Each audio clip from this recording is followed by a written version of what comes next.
बेलुकाको 1 घन्टा जति समय चाहिँ मैले यसरी युटिलाइज गरेँ साथीहरू। हजुरहरूले कसरी गर्नुहुन्छ? आज चाहिँ यो चम्सुर चाहिँ पाकिसकेको थियो, त्यसलाई चाहिँ सबै उक्काइदिएँ। बिहान आएर लसुनहरू सबै उक्काइदिएँ, लास्ट हार्भेस्टिङ। यो पनि चम्सुरको साग पनि फुलिरहेको थियो, त्यत्तिकै छरिरहेको थिएँ अनि यो फुलेको थियो। अनि यसलाई चाहिँ बिउ बनाइदिन्छु अर्को वर्षको लागि भनेर। चम्सुर हेर्नु न कस्तो राम्रो, कसैलाई चाहिन्छ भने बिउ म दिन्छु है। हजुरहरूले खाली समयमा चाहिँ कसरी युटिलाइज गर्नुहुन्छ?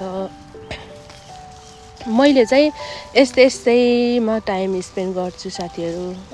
यो चम्सुरको सागबाट पनि त्यत्तिकै फाइदा हुँदो रहेछ।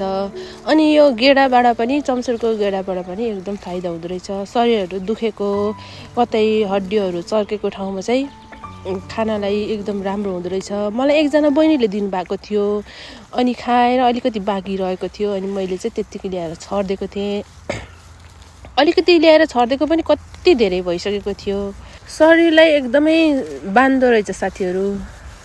कसैलाई चोटपटक लागेको छ भने यो चम्सुरको गेडा चाहिँ मसँग थोरै भए पनि छ है साथीहरू।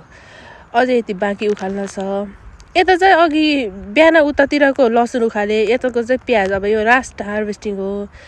टाइम चाहिँ यसरी युटिलाइज हुन्छ।